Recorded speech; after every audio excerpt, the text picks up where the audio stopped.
Bismillahirrahmanirrahim. Assalamualaikum warahmatullahi wabarakatuh. Salam petir.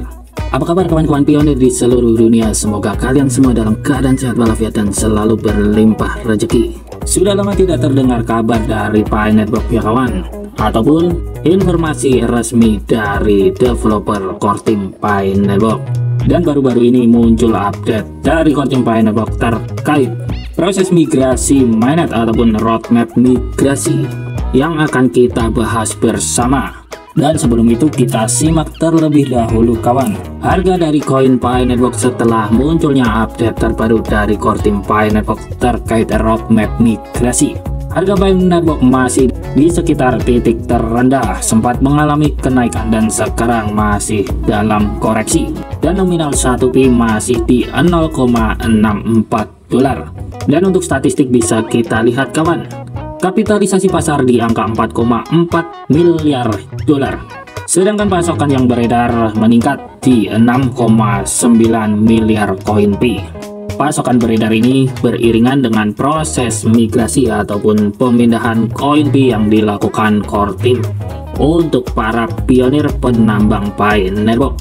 Dan di sini masih adakah bagi kawan-kawan pionir yang belum migrasi koin Pi yang pertama? Boleh sharing di kolom komentar. Dan bagi kawan-kawan yang masih menunggu migrasi kedua, berarti kita mengalami hal yang sama. Tetapi saya khususnya proses migrasi masih tertahan karena proses penguncian ataupun lockup yang saya lakukan setelah mainnet. Dan sekedar sharing informasi saja ya kawan di sini saya. Dan langsung saja ya kawan, kita menuju update berita lengkapnya. Peta jalan migrasi mainnet berdasarkan prioritas jaringan kini tersedia. Peta jalan tersebut menguraikan bagaimana migrasi pertama, migrasi kedua dengan bonus rujukan, dan migrasi yang sedang berlangsung secara berkala akan diprioritaskan dalam urutan tersebut. Blog tersebut juga menjelaskan lebih lanjut mengenai tokenomik dan struktur pasokan Pi, termasuk bagaimana setiap alokasi dikaitkan secara proporsional dengan imbalan penambangan yang dimigrasikan oleh pionir, memastikan keadilan insentif yang selaras dan transparansi di seluruh jaringan.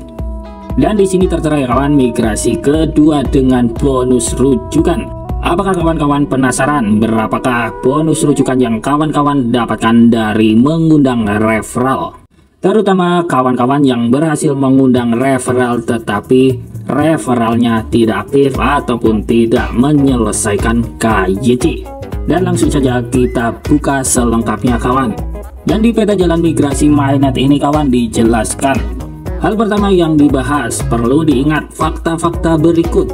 1. Migrasi perlu dilakukan untuk jaringan yang beranggotakan puluhan juta orang berdasarkan data penambangan yang kompleks selama 6 tahun terakhir, guna memastikan keakuratan, keamanan, dan keadilan bagi para pionir yang jujur dengan mengecualikan kecurangan.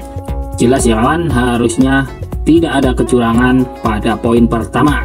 Poin kedua, jaringan tersebut telah memigrasikan lebih dari 12 juta orang yang dengan sendirinya sudah merupakan pencapaian skalabilitas dalam industri, terutama mengingat proses KYC dan migrasi yang dibangun secara asli tanpa biaya fiat bagi pengguna.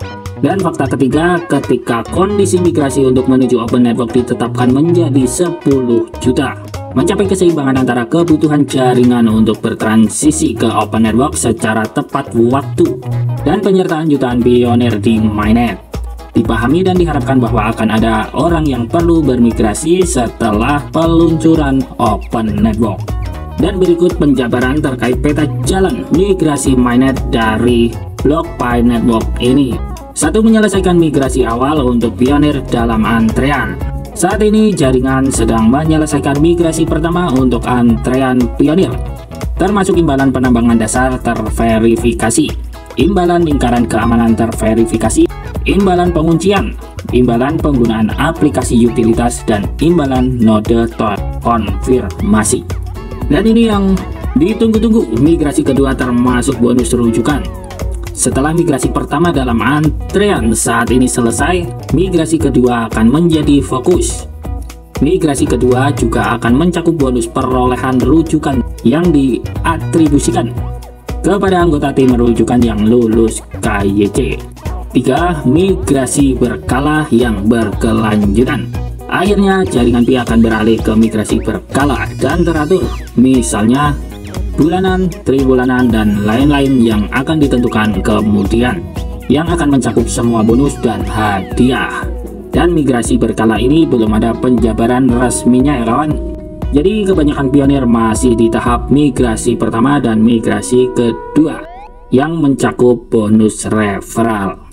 Dan menuju tokenomik dan pasokan Pi, mengingat adanya diskusi tentang migrasi penting untuk mengingatkan para pionir dan mendidik masyarakat umum tentang tokenomik Pi dan mekanisme penambangan yang didefinisikan dalam bentuk yang lebih panjang dalam white paper pada 2021. Dan tentang pasokan dan alokasi Pi, pasokan maksimum Pi adalah 100 miliar. Pasokan maksimum terdiri dari 65 miliar atau 65% untuk semua hadiah penambangan komunitas, 10 miliar untuk cadangan yayasan, 5% untuk likuiditas, dan 20 miliar dialokasikan untuk tim inti. Cukup jelas ya kawan? Jatah untuk pionir sebesar 65 miliar token.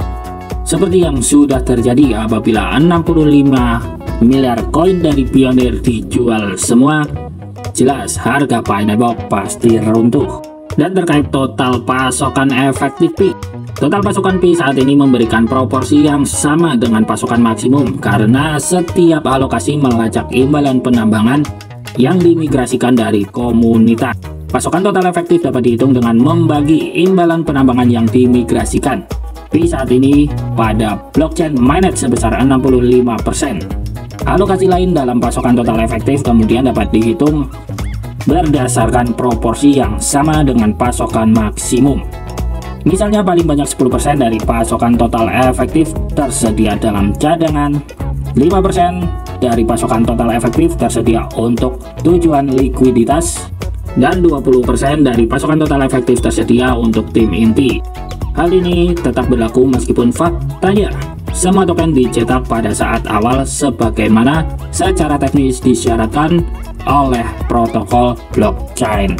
Dan di akhir ada kesimpulan kawan, jaringan ini didedikasikan untuk menyelesaikan migrasi mainnet bagi semua pionir yang nyata, terverifikasi dan jujur sesegera mungkin sambil memastikan keakuratan, keamanan, dan integritas jaringan. Tokenomic Pi dirancang untuk menyelaraskan pertumbuhan jaringan jangka panjang dengan kontribusi nyata dari komunitas, memastikan bahwa model penerbitan tetap adil, didorong oleh kemajuan dan didasarkan pada partisipasi yang sebenarnya. Dan kira-kira itulah update dari Cordium Pineapple terkait peta jalan migrasi mainnet dan juga penjelasan tokenomic supply koin Pi. Jadi selain migrasi pertama ada migrasi yang kedua yang sedang kita tunggu-tunggu, dan juga ada migrasi ketiga ataupun berkala. Jadi sekian informasinya kawan terkait update dari Cordium Pineapple ini. Kurang lebihnya saya mohon maaf. Salam petir, salam cuan, salam gratisan, dan yuk wassalam.